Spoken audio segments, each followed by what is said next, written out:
말씀은 여호수아서 7장 11절에서 15절 말씀입니다. 여호수아서 7장 11절에서 15절 말씀입니다.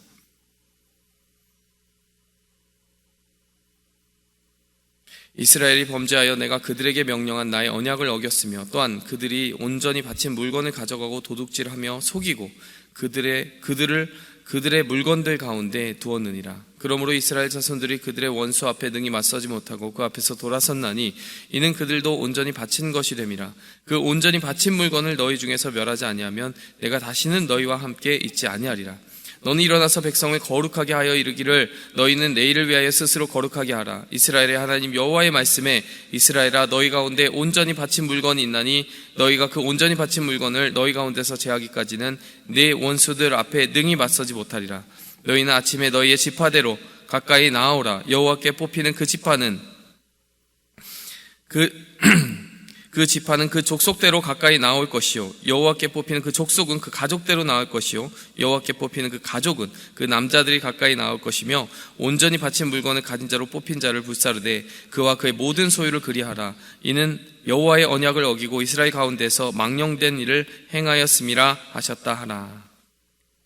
아멘. 네, 여호수아의 군대들이 여리고성에서의 첫 전투에서 큰 승리를 거두었습니다. 하나님께서 기적적으로 개입하셨어요. 하나님께서 직접 손을 들어서 그 성을 무너뜨리셨습니다. 그래서 아이성 전투, 그러니까 그보다 훨씬 더 규모가 작고 별 볼 일 없어 보이는 그 성에서의 전투에 이스라엘이 방심했습니다. 그래서 많이 데려갈 필요가 없다. 조금만 데려가자. 이렇게 이야기했습니다. 그런데 어이없게도 그 성에서 이스라엘 백성들이 패배하는 일이 벌어지게 됩니다. 약 36명 정도가 죽게 되고요. 몇 명이 죽었느냐보다 더 중요한 것은 그들이 그 아이성 주민들로부터 그 군사들로부터 쫓김을 당할 때 마음이 물과 같이 녹았다 이렇게 이야기를 하는 장면이 나옵니다. 이 장면을 보면서 우리가 여리고와 그 아이성에서의 그 전투까지 이어지는 그 한 가지에 붙어있는 그 이야기를 이해하면서 우리가 영적 전쟁을 어떻게 하면 끊임없이 승리하며 살아갈 수 있을지에 대해서 신약 백성인 우리에게도 주시는 하나님의 가르침이 있다는 것을 오늘 말씀을 통해 한번 살펴보고자 합니다. 첫 번째로 우리가 영적 전쟁에 대해서 살펴볼 수 있는 부분은 바로 영적 전쟁의 본질이 내 마음을 지키는 싸움이라는 것입니다. 에베소서 6장 10절에서 13절을 보면요, 끝으로 너희가 주 안에서와 그 힘의 능력으로 강건하여지고 마귀의 관계를 능히 대적하기 위하여 하나님의 전신갑주를 입으라. 우리의 전쟁, 우리가 싸우는 싸움이 영적 전쟁이라고 사도 바울은 이야기합니다. 6장 12절에 보니까요, 우리의 씨름이 혈과 육을 상대하는 것이 아니다 라고 이야기합니다. 영적 전쟁이라는 것을 이야기하자마자 영적 전쟁의 본질에 대해서 한마디로 요약할 수 있는, 우리가 꼭 기억해야 되는 한마디를 하십니다. 그것은 사도 바울이 말씀하는 것은 혈과 육을 상대하는 것이 아니라는 거예요. 눈에 보이는 적이 나에게 몸에 상처를 입히고 몸을 무너뜨리려고 하는 것이 목표가 아니라는 것입니다. 혈과 육을 상대하는 것이 아니라면 영적인 전쟁이고 영적인 적을 마주하고 있다는 것인데, 영적인 적이 우리의 혈과 육을 대상으로 하여서 그것을 목표로 하여서 그것을 먹잇감으로 삼고자 전쟁을 벌인 것은 아니라는 거예요. 혈과 육을 상대하는 전쟁이라는 것은 무엇입니까? 그 혈과 육이 아닌 영적인 존재, 사탄이 노리는 것은 바로 다름 아니라 우리의 영적 본질이라는 것이죠. 영적 본질을 쉽게 말하면 무엇입니까? 하나님을 향한 그 마음. 그 마음 하나를 무너뜨리는 순간 사탄은 쾌재를 부를 거예요. 하나님을 향한 그 순결하고 성결한 마음의 상태를 빼앗고 무너뜨리고 타락시키는 것이 사단의 처음부터 끝까지, 역사의 시작부터 끝까지 지금까지 유일한 목적이었다는 것을 알아야 됩니다. 이것은 성을 빼앗고 성을 지키는 싸움이 아니었다는 거예요. 여호수아의 군대에 있어서도 마찬가지였습니다. 지킬 만한 것보다 나의 마음을 지키라, 이런 말씀 들어보신 적 있으세요?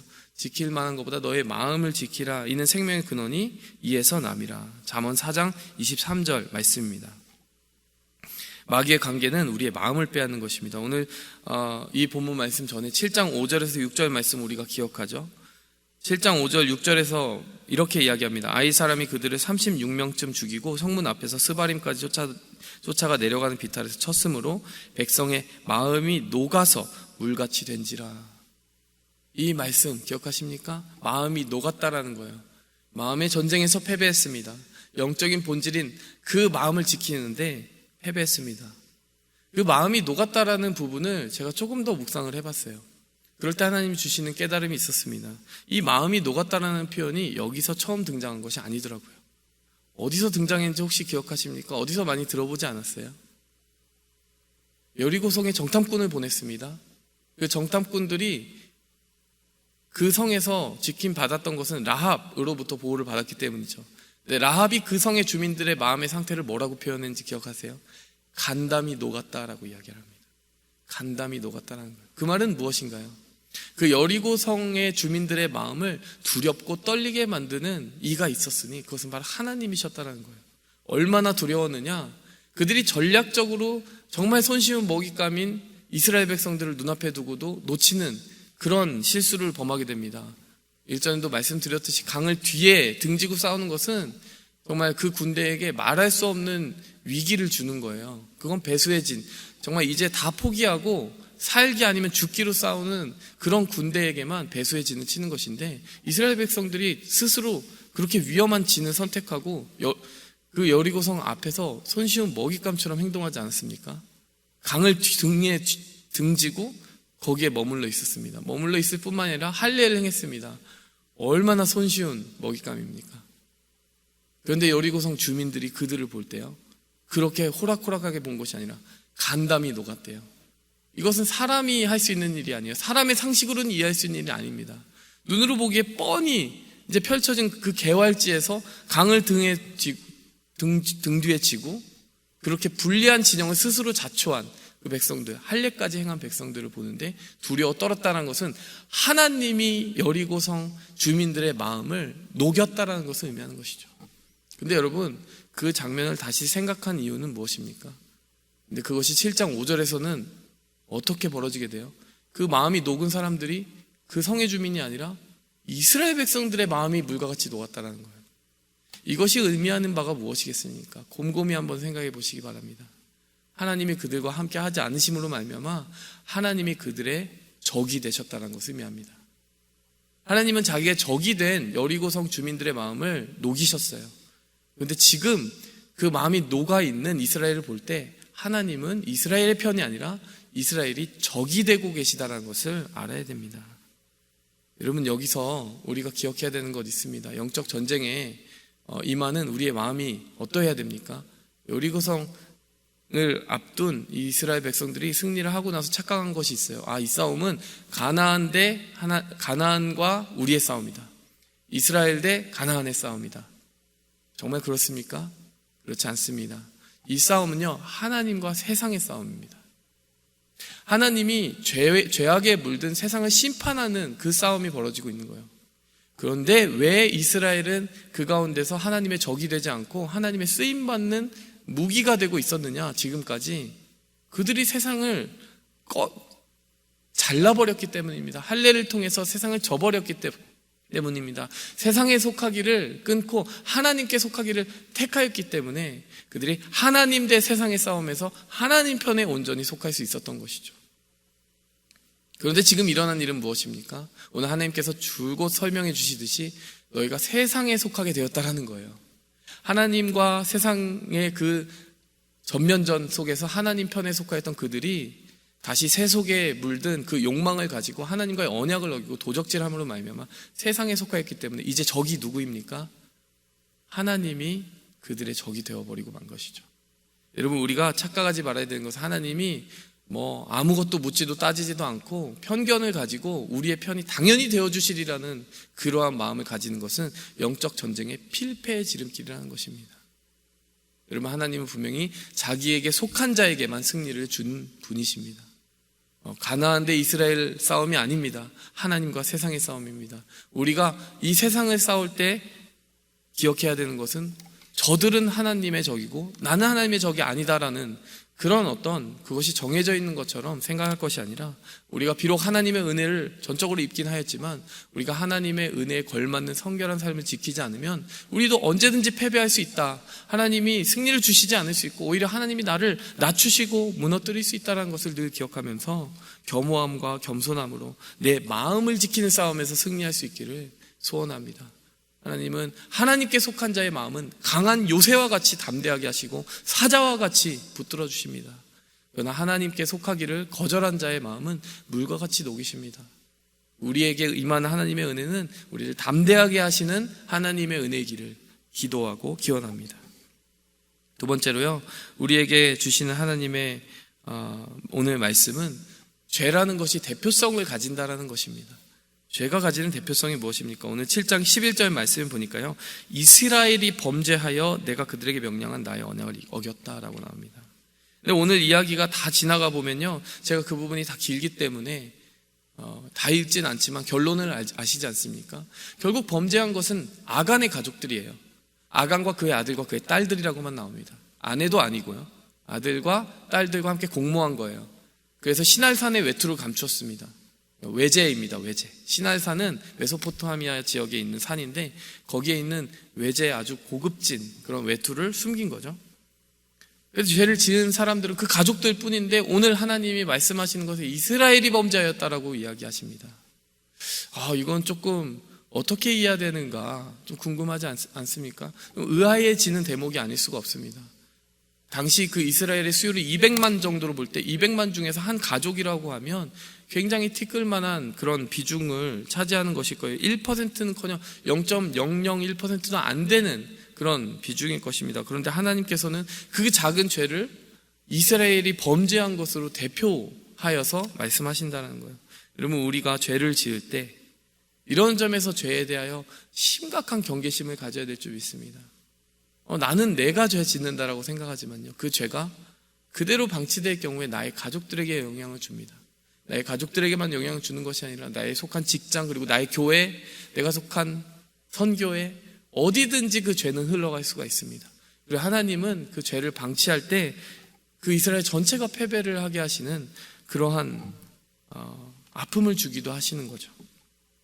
그런데 거꾸로 우리가 이 말씀을 뒤집어 보면요, 이렇게도 볼 수 있는 거예요. 만약 한 사람이 회개한다면 어떤 일이 벌어지겠습니까? 그것에 대해서는 우리가 이미 아브라함으로부터 듣지 않았겠습니까? 이 성에서 나를 위하여 기도하는 10명만 있어도 구원하겠다. 예레미야에게도 그런 비슷한 말씀하셨습니다. 단 한 명만 바로 서서 나를 구할 수 있다면 내가 이 성을 그 사람으로 말미암아 구원하겠다. 여러분, 한 명의 죄로 인해 전체가 패배할 수도 있지만요, 이 말을 뒤집으면요, 한 사람이 깨어서 죄를 온전히 버리고 기도하게 된다면 그 성결함으로 말미암아 하나님은 그 사람을 보시고 온 이스라엘을 구원하실 수도 있다라는 것입니다. 여러분, 오늘 이 본문 말씀은 좋지 않은 예예요. 하지만 우리는 이 좋지 않은 예를 따르는 것이 아니라 좋은 예를 따라가야 될 줄 믿습니다. 사실 이 대표성을 가지게 된 부분을 조금 더 깊이 살펴보면 이전에도 말씀드렸듯이 아간이 훔친 것과 또 아간이 훔친 것과 이스라엘 백성들이 훔친 것이 각각 있었기 때문이라는 것을 발견하게 됩니다. 이게 무슨 말이냐? 아간은 눈에 보이는 외투를 훔쳤습니다. 그런데 이스라엘 백성들이 훔친 것이 하나 더 있습니다. 이스라엘 백성들은 하나님의 영광을 훔쳤습니다.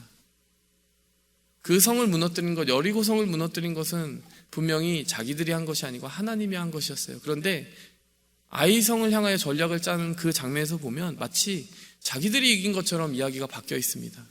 우리가 여리고 성도 이렇게 싸워서 이겼는데 아이성쯤이야 우리가 몇 명만 데려가면 됩니다. 벌써 그 고백에 문제가 생겨버린 거예요. 내가 이긴 싸움이 되어버린 것입니다. 그러면 그것은 하나님께 온전히 올려드려져야 되는 그 영광을 비밀하게 감춘 것이죠. 차이가 있습니다. 외투를 훔친 것과 보이지 않는 하나님의 영광을 훔친 것, 어느 것이 더 클까요? 우리가 보기에는 하나님의 외투를 훔친 것이 이렇게 그 땅의 외투를 훔친 것이 굉장히 크고 그 아간만 처벌받는 것 같지만요, 하나님이 이 아간을 처벌하면서 사실은 이스라엘 전체가 스스로의 마음속에 도적질한 하나님의 영광을 돌아보도록 깨우치신 것이 아닌가, 이런 생각이 듭니다. 우리에게도요, 나는 그 죄 지은 적 없는데, 사실은 깊이 생각해보면 우리의 마음 가운데 하나님의 것을 도적질하는 경우가 종종 있고, 하나님께 온전히 올려드려야 되는 영광과 찬송을 드리지 않음으로 말미암아 그 죄 가운데 속하는 경우가 있음을 깨달아야 될 줄 믿습니다. 우리가 죄에 대해서 몇 가지 정리하고 할 것은, 죄가 그만큼 확산성이 있다는 것입니다. 아간의 죄는 아간에게 머물지 않았습니다. 주변의 사람들인 아들과 딸에게도 영향을 주었습니다. 그리고 또 기억해야 되는 것이 있습니다. 하나님은 죄의 출처를 분명히 아신다는 것입니다. 제비를 뽑고 뽑았습니다. 그리고 그 아간을 정확하게 찾아내셨습니다. 죄에 대하여 또 우리가 기억해야 되는 것은 죄를 방치할수록 치명적이라는 것입니다. 우리가 사실 이 본문 속에서요, 하나님 정말 무서우시다, 죄에 대하여 정말 자비가 없으시구나, 이 점도 분명히 새기고 경계하며 나아가야 되겠지만요, 한 가지 저는 다른 은혜를 발견했습니다. 어떤 은혜를 발견했느냐? 하나님께서는 우리에게 죄를 회개할 기회를 주신다는 것입니다. 제가 아간의 입장이 되어봤어요. 사실 하나님은 많은 시간을 주셨습니다. 그날 바로 찾아내지 않으시고요, 하루의 시간을 주셨습니다. 그리고 그 모든 과정들을 투명하게 밝히셨어요.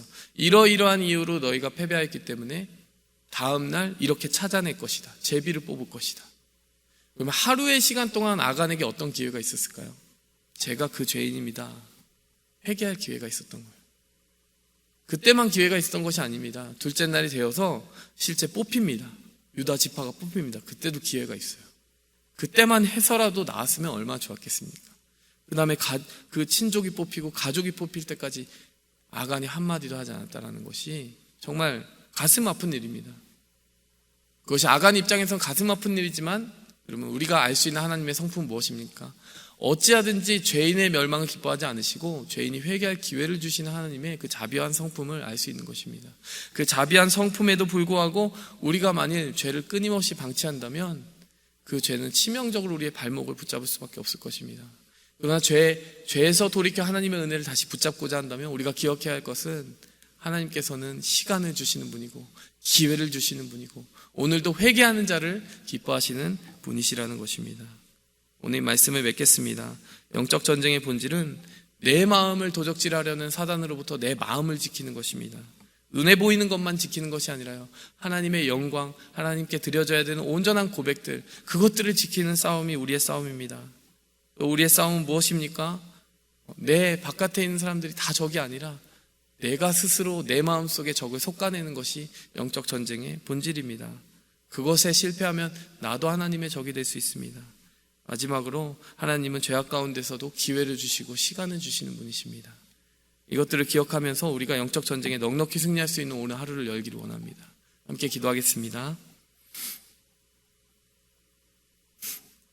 하나님 아버지, 감사합니다.